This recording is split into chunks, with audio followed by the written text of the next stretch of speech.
នាងមិនមែនគ្រាន់តែជាតារាចម្រៀងប៉ុបធម្មតានោះទេប៉ុន្តែគឺជានិមិត្តរូបនៃភាពរឹងមាំការតស៊ូនិងភាពស្រស់ស្អាតប្រចាំយុគសម័យមាសនៃវិស័យកម្សាន្តហុងកុងពីកុមារភាពដែលត្រូវបង្ខំចិត្តច្រៀងក្នុងក្លឹបដើម្បីដោះស្រាយជីវភាពគ្រួសាររហូតក្លាយជាតារាដែលគេដាក់រហស្សនាមថា Madonna ប្រចាំទ្វីបអាស៊ីសម្លេងដ៏ក្រអូនក្រអៅស្ទាយតែងខ្លួនប្លែកខុសគេនិងស្មារតីមិនចេះខ្លាចរបស់នាងបានក្លាយជាកម្លាំងចិត្តសម្រាប់មនុស្សរាប់លាននាក់នាងបានគ្រប់គ្រងឆន្ទត្រីបំបីច្បាប់ប្រពៃណីនិងហ៊ានតតាំងនឹងគំនាបសង្គមស្របពេលដែលលាក់បាំងនៅរឿងរ៉ាវដ៏សោកសៅបំផុតក្នុងជីវិតឯកជនរបស់ខ្លួននេះគឺជាដំណើរជីវិតដែលមិនអាចបំភ្លេចបានរបស់នារីម្នាក់ដែលរស់នៅយ៉ាងអស្ចារ្យស្រឡាញ់យ៉ាងជ្រាលជ្រៅនិងចាក់ចេញទៅវិញយ៉ាងឆាប់រហ័សនៅក្នុងជីវិតអានីតាមួយចាប់កំណើតនៅទីក្រុងហុងកុងឆ្នាំ1963ក្នុងគ្រួសារមួយដែលមានជីវភាពក្រីក្រតោកយ៉ាកយ៉ាងខ្លាំងឪពុកបានទទួលមរណភាពតាំងពីនាងនៅតូចដែលបន្សល់ទុកម្ដាយមេម៉ាយឲ្យចិញ្ចឹមកូនយ៉ាងត្រដាបត្រដួសម្រាប់អានីតានាងមិនត្រូវបានចិញ្ចឹមមកដើម្បីដេញតាមប្រមាញ់ក្តីស្រមៃនោះទេតែនាងត្រូវរស់នៅដើម្បីរកលុយចិញ្ចឹមគ្រួសារតាំងពីអាយុ4ឆ្នាំខណៈដែលក្មេងដទៃទៀតកំពុងរត់លេងយ៉ាងសប្បាយអានីតាត្រូវឡើងឈរលើឆាកតាមក្លឹបរាត្រីច្រៀងបទចម្រៀងដែលនាងខ្លួនឯងមិនទាំងយល់អត្ថន័យផងដើម្បីដូរយកប្រាក់បន្តិចបន្តួចទិញបាយហូបពិភពលោកមិនបានផ្ដល់កុមារភាពរស់នៅឲ្យបានល្អឲ្យនាងឡើយប៉ុន្តែបានផ្ដល់នៅទឹកដមសម្លេងដ៏ពិសេសមួយដែលស្អកធ្ងន់និងចាស់ទុំមុនអាយុសម្លេងនោះហើយដែលคล้ายជាអាវុធតែមួយគត់សម្រាប់អានីតាជារៀងរាល់យប់នាងនៅបងស្រីឈ្មោះថាអែនត្រូវដើរច្រៀងតាមសុកំសានភោជនីយដ្ឋានចិននិងកន្លែងនានាវាជាជីវិតដែលហត់នឿយប៉ុន្តែរកអត្ថន័យដែលនាងបន្លឺឡើងបានលុតដំឲ្យខ្លួនខ្លាចជាតារាម្នាក់ដែលពិភពលោកមិនអាចបំភ្លេចបានឡើយនៅឆ្នាំ1982វាសនារបស់អានីតាបានផ្លាស់ប្ដូរទាំងស្រុងនៅពេលដែលនាងបានចូលរួមប្រកួតកម្មវិធីចម្រៀង New Talent Singing Awards របស់ទូរទស្សន៍ TVB ដោយស្លៀកពាក់សម័យបំផុតប៉ុន្តែច្រៀងចេញពីអារម្មណ៍ឈឺចាប់ពិតនាងបានធ្វើគណៈកម្មការនិងទស្សនិកជនស្រឡាំងកាំងរហូតទទួលបានជ័យលាភីលេខ1ការគ្រានោះនេះមិនមែនត្រឹមតែជាពានរង្វាន់ទេតែវាគឺជាសម្បត្តិរំលោះខ្លួនចេញពីភាពក្រីក្រក្នុងយុគសម័យនោះតារាចម្រៀងហុងកុងភាគច្រើនលក់រូបសម្រស់លក់មុខបែបសេកស៊ីនិងសម្លេងស្រួយស្រាលប៉ុន្តែអានីតាខុសស្រឡះនាងតែងខ្លួនបែបតាក់ទាញបែបមនុស្សប្រុសបន្តិចមនុស្សស្រីបន្តិចកាត់សក់ខ្លីៗនិងបញ្ចេញភាពជឿជាក់យ៉ាងមុតស្រួចដែលគ្មាននារីណាម្នាក់ហ៊ានធ្វើឡើយនាពេលនោះ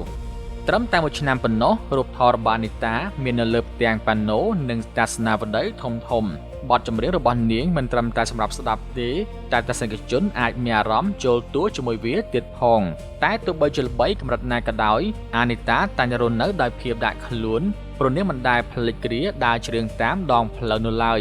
មិនត្រឹមតែជារាជិនីបទចម្រៀងកាន់ទៅប៉ុបប៉ុណ្ណោះទេអានីតាក៏បានវិលុកវិស័យភាពយន្តយ៉ាងកក្រើកការសម្ដែងរបស់នាងពិតជាធម្មជាតិខ្លាំងមែនទែនមិនថាទោះសម្រក់ទឹកភ្នែកឬតួវាយតប់គ្នា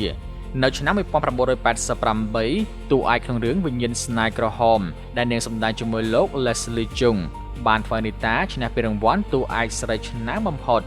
នាងសម្ដែងជាខ្មោចស្រីដែលដើរតាមរកគូស្នេហ៍ជាការសម្ដែងដែលបង្កប់នូវភាពទន់ខ្សោយតែមិនព្រមចោះចាញ់នៅពីក្រោយឆាកអានីតាជំនួសឯកានាងស្វែងរកបានមិត្តភាពដ៏ស្មោះត្រង់បំផុតគឺតែជាមួយតារាប្រុស Leslie Chung តែប៉ុណ្ណោះពួកគេមិនមែនជាគូស្នេហ៍ទេប៉ុន្តែជាគូយល់ចិត្តយល់ថ្លើមតែងយល់ពីភាពឯកានៃការធ្វើជាតារាល្បីដូចគ្នាអ្នកទាំងពីរការពីគ្នាទៅវិញទៅមករាល់ពេលមានរឿងអាស្រូវទោះបីជាមានភាពតានតឹងជាមួយម្ដាយបង្កើតដែលតែងតែដាក់សម្ពាធលើរឿងលុយកាក់និងទោះបីជាបាត់បង់បងស្រីជាទីស្រឡាញ់ដោយសារជំងឺមហារីកនៅឆ្នាំ2000ក៏ដោយក៏អានីតាមិនដែលបោះបង់ការជួយសង្គមឡើយនាងបរិច្ចាគលុយស្ងាត់ជួយកុមារកំព្រាអ្នកជំងឺអេដស៍និងជនរងគ្រោះ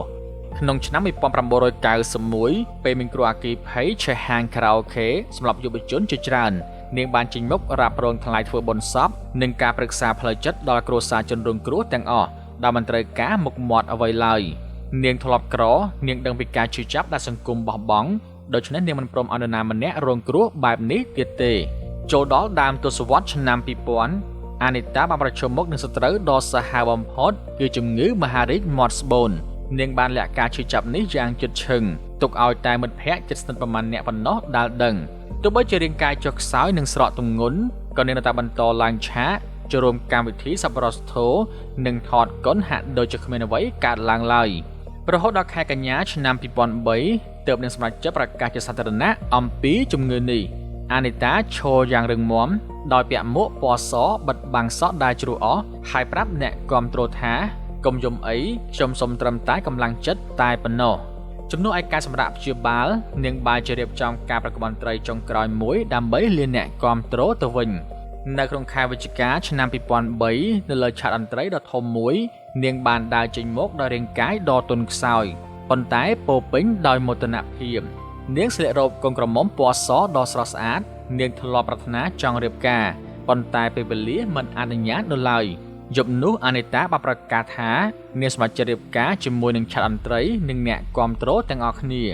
នេះគឺជារូបភាពដ៏កំសត់និងរំជួលចិត្តបំផុតក្នុងប្រវត្តិសាស្ត្រហុងកុងដែលស្ត្រីដ៏រឹងមាំម្នាក់សុខចិត្តលះបង់ដង្ហើមចុងក្រោយដើម្បីសិល្បៈត្រឹមតែជាមួយខែក្រោយមកនៅថ្ងៃទី30ខែធ្នូឆ្នាំ2003អានីតាមួយបានលាចាកលោកក្នុងវ័យត្រឹមតែ40ឆ្នាំពិភពលោកទាំងមូលបានសម្រក់ទឹកភ្នែកការស្លាប់របស់នាងគួបផ្សំនឹងមរណភាពរបស់មិត្តសម្លាញ់ Leslie Chung ក្នុងឆ្នាំតែមួយបានធ្វើឲ្យទីក្រុងហុងកុងស្ថិតនៅក្នុងសភាពងងឹតសូន្យសុងទោះបីជាសម្លេងរបស់នាងបានស្ងាត់បាត់ទៅហើយក្តីប៉ុន្តែកេរ្តិ៍ឈ្មោះនិងស្មារតីនៃការតស៊ូរបស់នាងនៅតែរស់រវើកនាងបានបង្រៀនយើងថាភាពអស្ចារ្យមិនមែនបានមកពីភាពល្អឥតខ្ចោះនោះទេតែបានមកពីការរស់នៅដោយស្មោះត្រង់ភាពក្លាហាននិងការបន្តបោះជំហានទៅមុខទោះបីជាជីវិតខូខើយ៉ាងណាក៏ដោយ